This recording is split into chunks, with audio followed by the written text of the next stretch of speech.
This content is brought to you by Algorand, which is building the future of finance. Algorand is one of the leading projects in the crypto industry. It is getting significant adoption and investments. This content is also brought to you by TaxBit, which is the leading tax service provider in the crypto industry.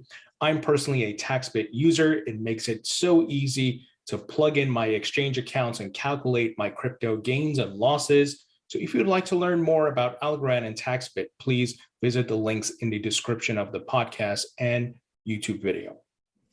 Welcome back to the Thinking Crypto podcast, your home for cryptocurrency news and interviews.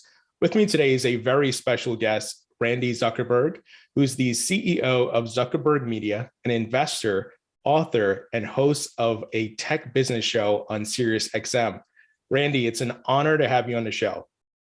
Thank you. It's such an honor to be here, and I'm delighted that our worlds have overlapped in so many ways. For sure. We'll talk about Okcoin and all the great things happening in the crypto market. But I wanted to get to know you a bit better, and maybe we can start with, where did you grow up and what did you want to be when you were growing up?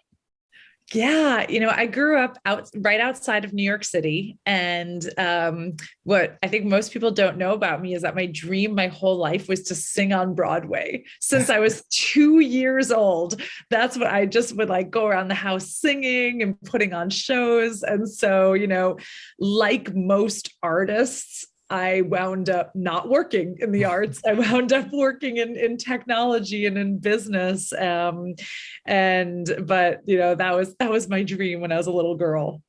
But you did, it's somewhere along the line, you ended up being part of television a bit, and you helped produce some shows, right? Yes. So, what I found is that I grew up in a generation where people had this mindset that you couldn't make money from the arts, that it wasn't a viable business. And so I think a lot of people my age and older had the idea in our head that we had to pursue a backup career or get backup skills or do the arts as a hobby. And I know we'll get into crypto and Web3 later on, but for me, part of the draw of getting into the crypto Web3 space is the fact that the arts suddenly have become a very viable career again, and a very economically sound career. And I wish that was something that had been open to me, or a mindset that had been open when I was growing up, because I think it would have really opened my horizons to pursue both the arts and business. Yeah, absolutely. I think I was listening to Gary Vaynerchuk talk about this recently, that I'm sure the previous generation wished they had this Web3 technology and the ability to create NFTs and monetize in that way. Just amazing opportunities at hand before us. But before I get ahead of myself, tell us about the 4 books you've written. Thanks. So I found myself after, wanting to sing on Broadway and then having a real career, found myself out in Silicon Valley on the front lines of Web2 and social media. And one of the things, I loved every moment of being at the center of such a big shift, but I did notice that I was pretty much the only woman in every single room that I was in for a decade. And so I set out to do some research, figuring out, why are there no other women here? Where are we losing them? And the 2 glaring gaps that I found were, the first time we lose women is at age 8. We lose them as girls in school. The second gap is around entrepreneurship. Women don't have access to capital and mentorship and community, and so they give up before they even start.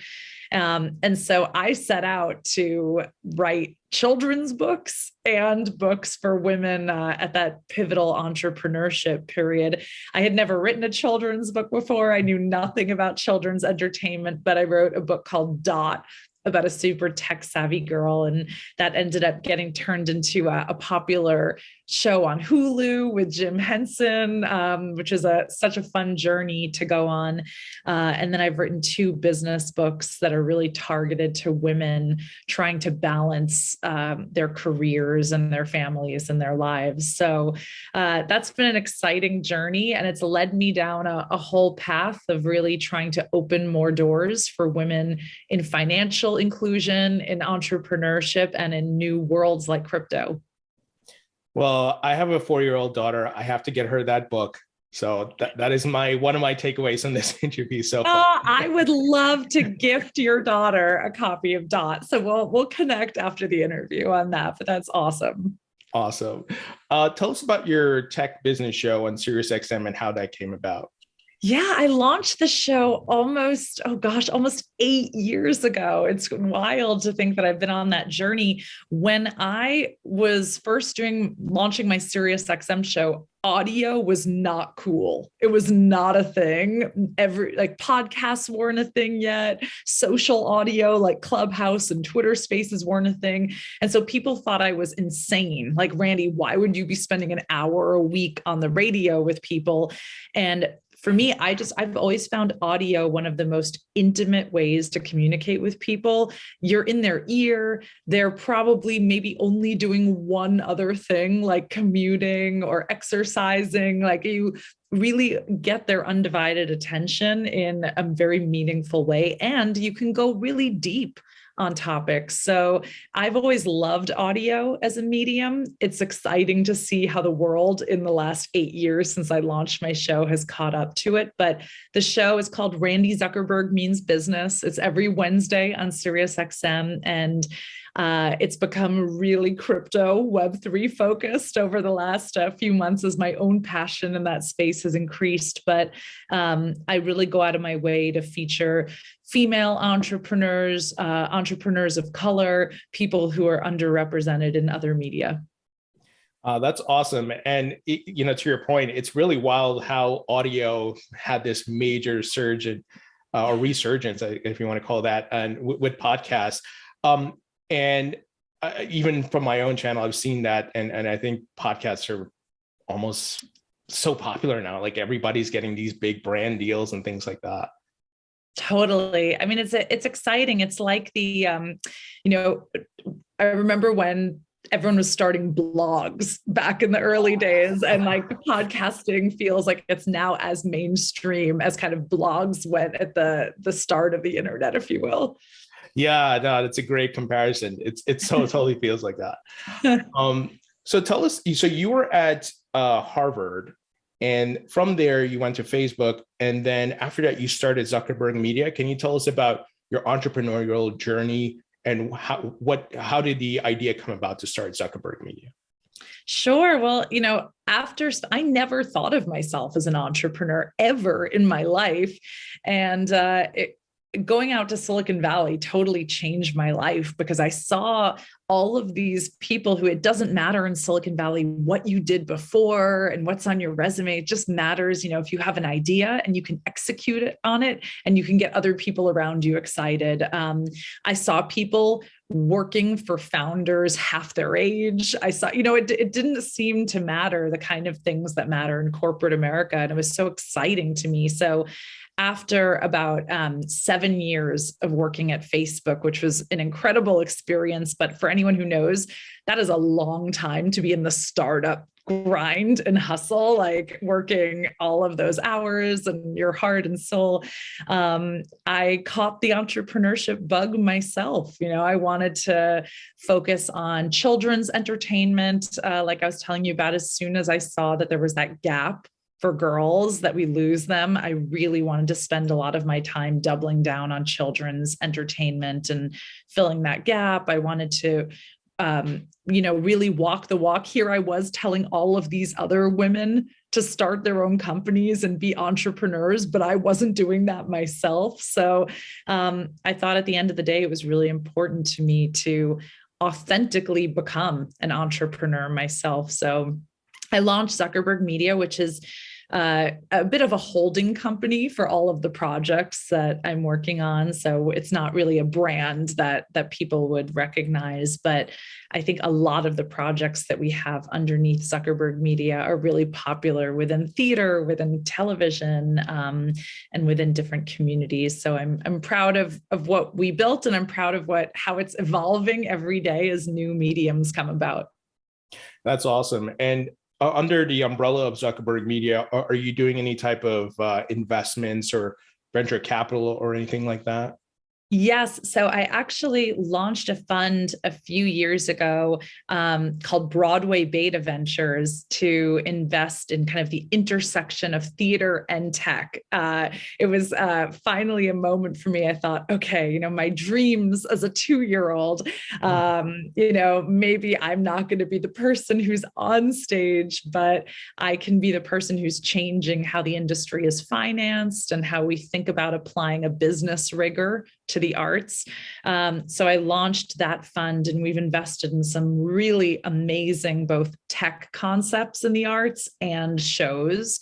And I think that really positioned me very well for the Web3 world, because when it came about and people started getting really excited about NFTs and about these collaborations, there were not a lot of people out there who both knew the tech side and who could appreciate the world from an art side as an artist and someone who has been analyzing how to figure out if an artistic project can have commercial success. And that was something that I've been doing for years as a theatrical producer and an artist myself. So I found myself suddenly sitting kind of right in the perfect middle of my two career passions. For sure. Are there plans to, and I know we're still very early in the adoption curve and there's a lot of things being built out. Are there plans to invest in crypto companies or metaverse companies or NFT companies? Yeah, so I've personally made a lot of investments in the space. Broadway Beta Ventures invested in MetaGood, which is a platform that connects NFT artists with social causes. And they have a really popular community called On-Chain Monkey, which is a really popular NFT collection and community around social good. So we're doing a lot of work there. We've done some investments in VR and AR, and because there's a lot of companies thinking about how to bring theatrical content to people in the metaverse and in a VR sense, which is exciting. And then I've personally made investments in several female CEOs and entrepreneurs. There are not that many in the Web3 space, but I, aspire to uplift as many of them as I can. And I recently made an investment in Every Realm, which is a metaverse real estate company and portfolio. So, I'm trying to learn in the space and support women, and I definitely plan on doing a lot more investing in this space for sure.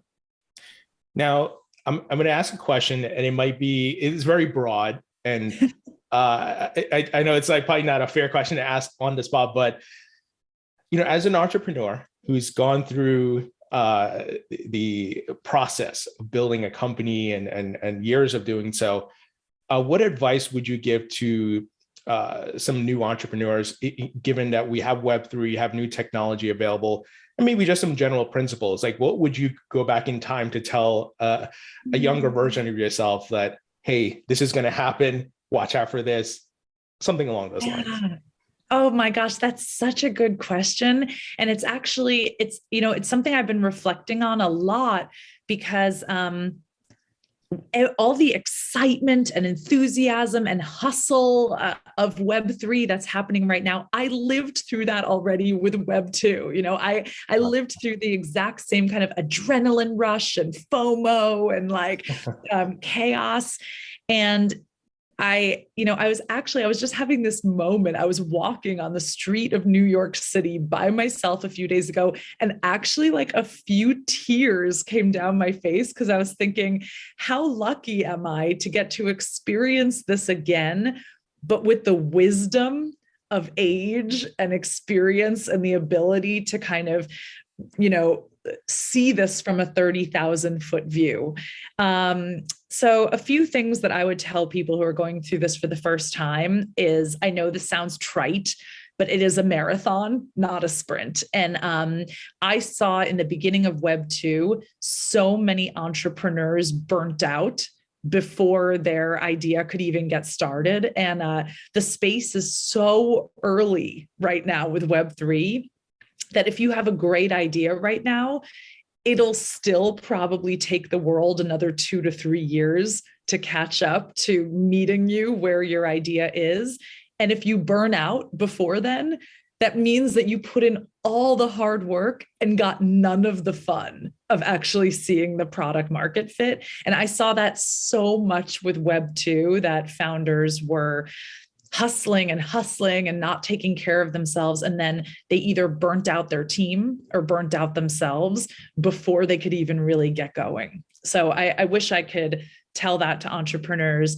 I think the other thing too, which I'm loving about Web3, and I want to reinforce, is that the community seems very collaborative rather than competitive with one another, which is great. I think Web2 was much more of that old-fashioned business mindset of like, only one of us can win, so we have to keep all of our business secret and confidential and not talk to people from other companies. And I like the collaborative spirit that I'm seeing with Web3 more. So I want to encourage people that, hopefully that sticks around even as companies continue to get bigger and there's more pressure from outside investors and institutional capital and things like that are going to try to enforce old Web2 values onto these systems. And so, really encourage entrepreneurs to try to remember what drove them to Web3 and the community in the first place, even as outside pressures mount on them. Sure, that's great advice. Let's jump to the crypto market. So I want to ask, what was your first encounter with Bitcoin or crypto, or maybe it was NFTs, and what was your aha moment? Because everyone, like me, a buddy was telling me about it for 10 times before I was like, okay, I'll listen. And now I get it after researching. What was your aha moment? Yes, I've had a few aha moments. The first was, I guess this was back in maybe 2016, 2017. I did work with a company in Korea, and it was proving to be really difficult to get paid, like figure out which currency to get paid in because of tax restrictions. And so they suggested that they pay me in Bitcoin. And I really didn't know very much about Bitcoin, but I said yes. And my husband was kind of like, all right, it's your career. Like, you want to get paid in pirate money? Like, that's your choice. Like, it's a choice, but it's your choice. And so they paid me in Bitcoin. I completely forgot about it. And then fast forward to the pandemic, I was like, hey, I think I have some of that. And I was like, oh, there's a lot of zeros in that bank account now. Like, awesome. So that kind of woke me up. I was like, all right, now I better really understand what's happening here.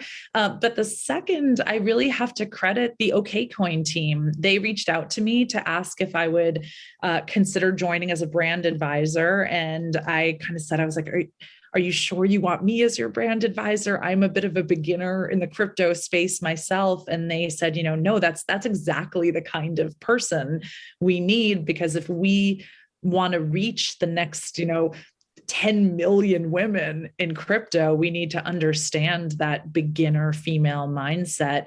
And so I really went on this incredible learning journey with the Okcoin team. My first event that I did with Okcoin, where I met you, I felt like I spent half the event writing down vocabulary words on my phone that people were saying that I had never heard before. And I was like, everyone was talking about DAOs and talking about things. And I was like, totally nodding like I knew what they were saying. And I was like, I have never heard that word before, like better go home and research that tonight. So, there were a lot of aha moments along the way, but somewhere within that last call it year, I went from enthusiastic beginner to complete degenerate, and I'm like now fully down the Web3 crypto rabbit hole. So I asked all my guests, what do you hold in your crypto portfolio? And does it include Bitcoin and other altcoins, NFTs? Can you tell us a bit about that?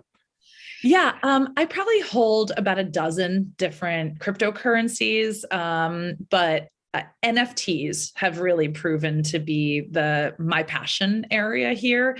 I spoke a lot about my love for the arts and the performing arts. And so NFTs, first of all, I think they're a really amazing beginner entry point into crypto. And it's the perfect intersection for me of supporting the arts and tech and women at the same time. So I found myself very quickly getting very excited about women-led NFT collections. And I would say, instead of going broad and investing in a million different things in the crypto space, I decided to go very deep in that one lane and just really try to become an expert on women-led and women-focused NFT collections. So that's really my area of expertise. I have probably close to 200 NFTs that I've collected myself. Wow. That fall into that criteria. And that's really only in the past 2 months that I started actively collecting. I've been in the space 6 months, but I waited months before I even made my first investment. And that's other advice I'd love to give to other newcomers, that it's okay to go slow. Don't FOMO in, take your time before you even make that first investment to make sure you understand the space. And, so I've been ramping up very quickly in that space, but that's my passion area in crypto. Now, along the lines of the partnership with Okcoin and the mission to bring more women into the asset class and help them understand it better, maybe you can, if there is a new female listeners, if they are female listeners who are watching this and listening, I'm getting my words mixed up here, and they want to learn about this asset class, what would be your advice to them, given that, it has been primarily male dominated, and and maybe you can tell us a bit about that, your personal thoughts and how they should approach it. Absolutely. And you're right. I mean, the space can feel very intimidating at first because it is very predominantly male. There's this kind of, bro culture enthusiasm, if you will, that has infused a lot of the space. But first of all, what I would love for women to really know is that there are so many women waiting with open arms for new women to come into the space. Like, we want to share our knowledge. We want to help new women to get up to speed. Like, it is a welcoming and loving community for newcomers. And so that's the first thing that I want women to know, is that you're not alone coming into the space, and the women that are already there have their arms open to embrace you. But also, there's a lot of great beginner content out there. Not to hawk my own content, but I have a YouTube channel where I try to really distill topics in crypto for women in kind of 2 to 3 minute videos, really, and try to make it as easy and entertaining as possible. I will also recommend a community on the Discord platform that I found incredibly helpful when I was onboarding, which is called Curious Addy, ADDY. And it is a Discord platform that's basically entirely created for beginners into NFTs and crypto. So they have all these Q&A channels where you can ask any beginner question that you have, and other community members will answer. They have interactive tutorials where you could actually, without opening a crypto wallet, you can go through the process of minting an NFT just so you feel comfortable without actually like spending your own money yet. And so I found that an amazing onboarding and learning community for myself. And I always direct other people there now too. And everyone, I'll put the links in the podcast and video description to that, so you can check out that Discord group and Randi's YouTube channel. And by the way, Randi, your content is great. I've been watching some of it. It's digestible. It's easy to understand. So I love it. And I'll definitely link to all that stuff. Thank you so much. Now, I want to ask about, and this is another like tough question. It's like the macro view. And it's a bit of predictions, but you've seen Web 2 and possibly some of Web 1 as well. But you were in the mix of building Web 2 and working on things. and now Web3 is here. Where do you see Web3 in like 5 years, given that we have this digitization, this token economy that we're heading to, and multiple blockchains and NFTs and Metaverse and so forth? Where do you see us in 5 years? It's a great question. And, I think it comes back to different people have differing viewpoints depending on how purist you are about decentralization. I sit a little bit in the middle of the two. I think Web2 is too centralized right now with who controls data and information, but I'm not sure I'm a proponent for complete decentralization either. It sounds wonderful and utopian in spirit, but like when I think about DAOs, any of us who have ever sat in a room with more than 6 people and tried to make a decision knows that it is really hard to get anything done when you don't have like a little bit of centralization of who's making decisions and who has authority in a project and in an organization. So what I hope that we'll see is I hope we will see a massive shift towards decentralization, but with some of the organizing and centralization principles that help organizations and projects run as efficiently as possible. I also think that, it's just way too easy for people to get scammed and have a terrible experience with crypto. And so, yes, we can keep putting the onus on people to like protect themselves and make good decisions and things. But at some point, there has to be some kind of an organization that can help people and that can, not like a central bank that you can call, but right. There needs to be some like professional entity that's accountable for helping people.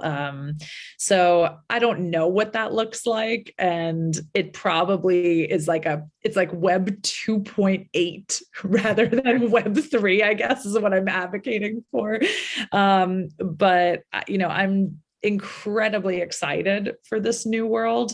And I want people to be able to enter into it safely, have a good experience, and want to onboard other people into it. Right now, it's not quite there yet. There's too many people having a negative first experience. Yeah, there's further iterations that are needed to make the on-ramps much easier. But your point is great about, yes, a level of decentralization, but full decentralization, I don't know if we're ready for that. And an example would be the Bitcoin miners, right? The Bitcoin network is decentralized, but the miners formed a council to help get on the same page about energy and certain things. Totally. Right. There had to be some level of centralization to get things moving in the right direction. Absolutely. That's such a perfect example, because if you just have everyone out there mining and not thinking about the impact on the world and the impact on culture and things like that, it's just like you can never accomplish those utopian ideals of decentralization. So let's talk NFTs. They're the people who have the mindset of get off my lawn. NFTs are just JPEGs. I can download it and save it on my computer. But we know it's the digital ownership, right? And that's what makes it different. What would be your pitch to someone who's skeptical about NFTs? Yeah, it's funny. I mean, I think the majority of my friends think that I am just a lunatic who's finally gone off the deep end. They're like, we always knew Randi was like a little cuckoo crazy, and now it's just official. Like she's like officially lost her mind. But then it's funny because one by one, those friends will like privately reach out and be like, wait, I'm a little interested in this space. And then it's about 6 weeks I've pegged it from that initial I'm interested text to them becoming a full NFT degenerate like me and like joining me on the crazy train. And it's funny because the same people who say, why would you pay $20,000 for a JPEG? And those same people are the ones who carry the latest Chanel handbag and care about the car they drive and care about having that blue check mark on their Instagram. Like those same people who wildly care how they're perceived and their identity to the world, like then turn around and question why millions of people care about their identity and what buying art and digital membership says about them. So it's, it's easy to, when you don't understand the space, to cast that kind of judgment and ask those questions. But at the end of the day, I think people need to understand that some of it is about the art. There are some NFT collectors that are in it purely for the art collecting. I know some of them, they have amazing collections, but the vast majority of people in NFTs are doing it to express their identity, to belong. They're buying NFTs as a membership card to belong to a community of like-minded people, or they're doing it simply as a flex to like show the world that, they can afford the digital equivalent of a Chanel handbag. So all the same reasons that people make purchasing decisions in the real world are what's happening with NFTs. Yeah, it's a great point. And also I think about like trading cards, and people buy a piece of cardboard that has Michael Jordan's name and picture on it for like millions of dollars. And it's like, it's just a piece of cardboard. Like, totally. Right? I mean, there's like my husband is obsessed with James Bond. And so he will pay a lot of money for first editions of James Bond books and signed posters. And I'm like, why would you do that? Like, to me, those things have no value, but to him and the communities that he interacts with of fellow James Bond lovers, like those items have a lot of value. And it's not for me to judge or to say that those things have no value. Like if something has value to you, then it has value. And I think that's always been true for anything that we've ever owned or collected. Yeah, absolutely. And just recently, I think it was during the pandemic, we saw a surge in like Pokemon cards going off the charts with, yes. And it's like, so you apply the same principles to NFTs. It's just in a digital format versus a cardboard. Yes. But the thing that I will say about NFTs that's so exciting is, like when you buy a Pokemon card or you buy a physical piece of art, the artist gets paid once. And then those cards and posters can trade hands 100 more times, and the original artist will never know, and they'll never see another dollar. But with NFTs, the artist gets paid secondary royalties every single time the NFT trades hands. So if an NFT is bought and sold 100 times, that artist keeps making money, for years after they've created that initial art. And so that I think is really exciting. Also, that's something that can never be done in the physical world. You could never actually create real sustainable income streams for artists like we have with NFTs. Yeah, absolutely. Such a great perk for artists now. And maybe we won't have starving artists anymore. That's right. Maybe like 2-year-old Randi, if I was growing up today, my parents might have been like, you should definitely go into the arts, like screw business. Like you should make NFTs, and like maybe children of the future, not only will the arts be considered, a viable career, it will be like a career that people push them into because there's so much opportunity. For sure. Now, a question that just came to mind because of your passion for the arts and Broadway. And then, we're kind of spitballing here. We'll see what actually happens in the future. But do you envision NFTs in the metaverse, being adopted by Broadway in a sense of you go to a show, you get a special NFT, maybe the ticket, or maybe some sort of I don't know, some sort of artwork that goes along with the show, and then maybe there's a metaverse that you can plug into ahead of the show or post show. I don't know, but like these different great things that you can continue the experience of going to see the show. Absolutely. And I love that you're coming up with all of these ideas on the spot. Like we should work on something like this. It's so awesome. But I mean, just to give you a real world example of this, if you are lucky enough to get invited to a show on its opening night, the playbill that you get has a special sticker on it that says opening night, and people keep those playbills or they sell them for a lot of money because they're collector's items. And so imagine if every single performance could turn into a collector's item like that, because it's unique and it's individual, or there's special things that, like you said, are happening in the metaverse. And so I think that it can unlock a lot of value for shows and for audience members and encourage people to see performances multiple times. Yeah, I'm excited about that. I love going to Broadway shows, and once this whole pandemic madness is over and we can start going back to these shows more and support the artists, and we'll love to, experience something like that where post show I can relive certain things with an Oculus, I don't know, or whatever VR tool. And totally.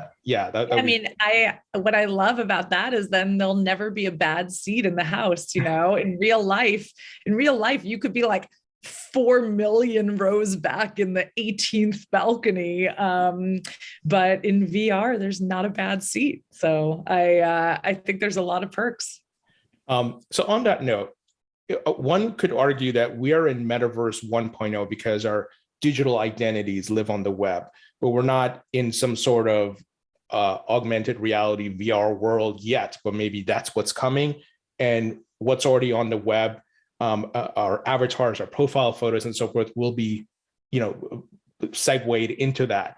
Is that what you kind of envision for the metaverse, and that we will have everyone can create their own world and invite their friends? Like if we were doing this interview, we could have done it in a VR world where, I don't know, we're somewhere in a Broadway theater or something. I don't know. I get in some way, like you and I are having this conversation in a metaverse right now, in like some basic way.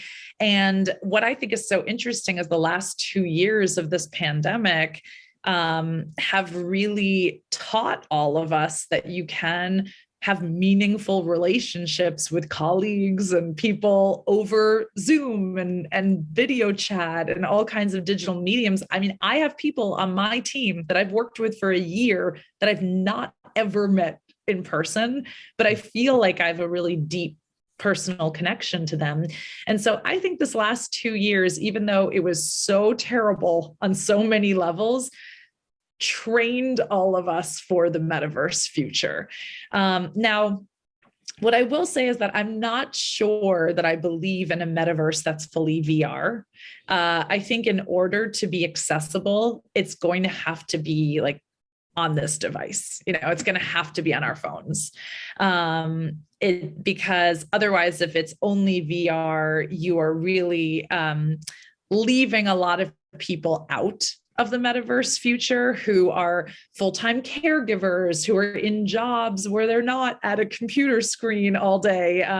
The vast majority of the world does not have a luxury of a job where they're just sitting at a computer screen all day long. So the metaverse, in order to really achieve that potential, has to be an on-the-go metaverse.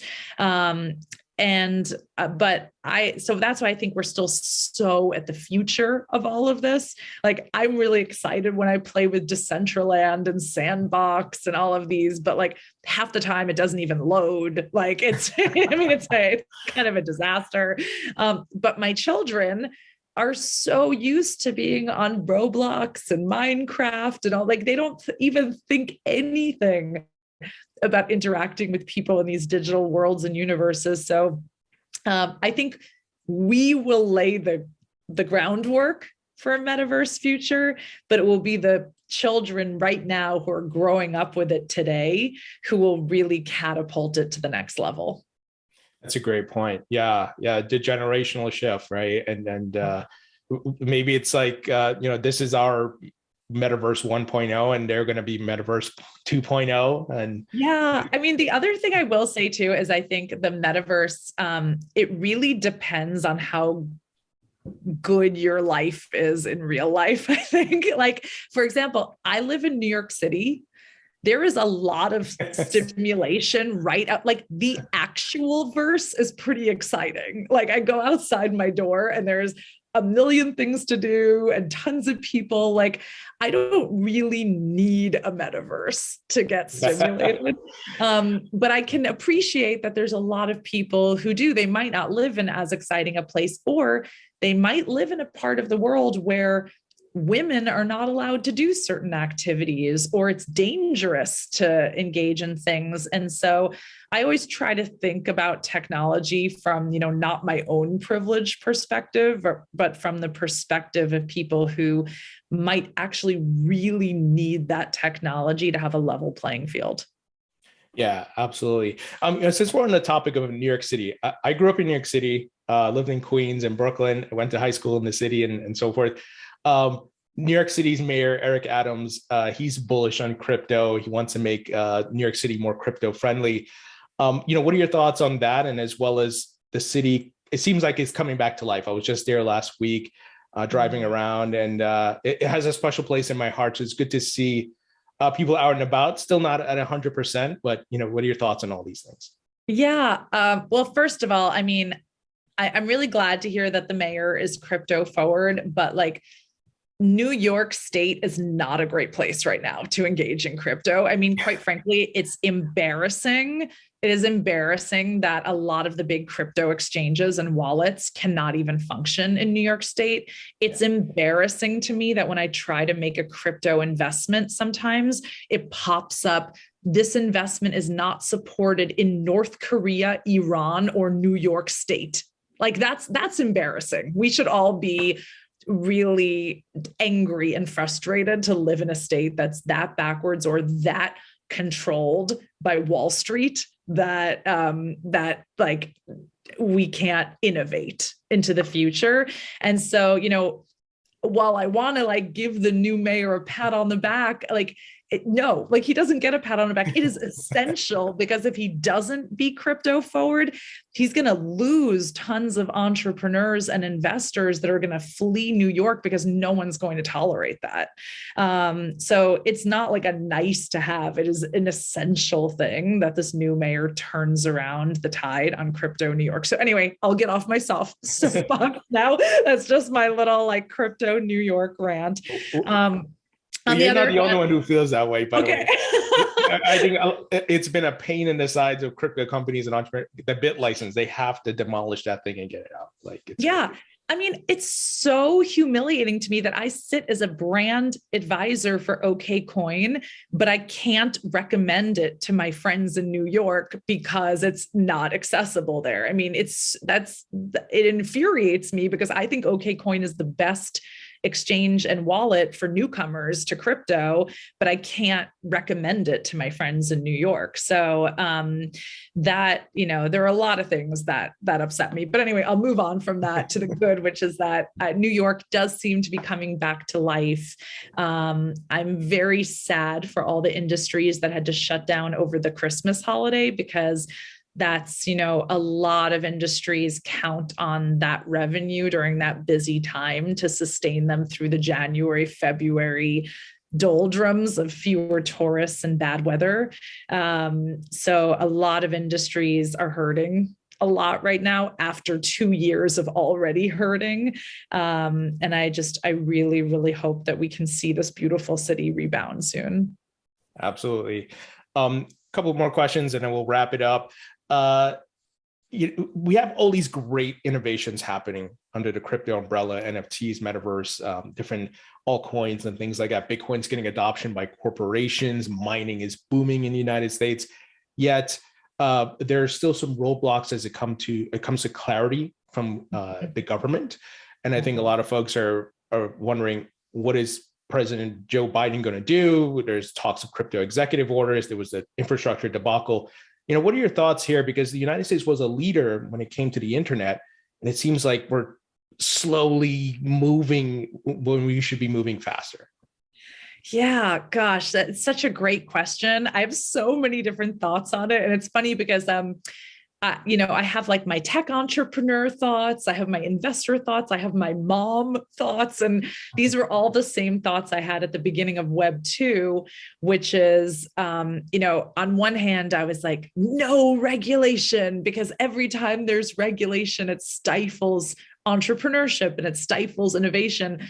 On the other hand, as an investor, you're like, okay, like we need some rules in this space. Right. We need some clarity on, is this NFT a security? Is it not? Is this DAO legal that I'm joining? All of these things, because there's a lot of people who really want to participate in the space, but are nervous to put their own money or LP's money from a fund into a space that could come cracking down on things arbitrarily at any moment. So I think we definitely need the government to step up and make some quick decisions around some of these asset classes. And I think that your point is really well taken. There are a lot of cities around the world, what Dubai is doing, in Korea, that are, really embracing crypto. Singapore, that are making it a really exciting place to launch a crypto company. And, that I don't want to see the United States lose out on the next wave of exciting innovation in crypto because we couldn't get our act together fast enough to set enough rules in place for people to have understanding, but not so many rules that we lose innovation. Yeah, absolutely. And hopefully Congress can come together. They can get this right. I think the silver lining is at least we're seeing more members of Congress, both sides of the aisle. They're becoming Bitcoiners, which is I know. I was worried because I was like, I don't even think most of Congress gets Web 2 yet. So how can we expect them to really understand Web 3? But yes, I think Bitcoin, the rise of Bitcoin has been an excellent way to get everyone to want to protect their own crypto assets. For sure. All right, so we're going to hit some wrap-up questions here. First is, if you could create your own metaverse, what would the theme be? My initial thoughts are it's going to be something arts related, but I'll let you. Yes, it's going to be like a Broadway metaverse where you could come in and see shows and interact with your favorite performers and other arts lovers.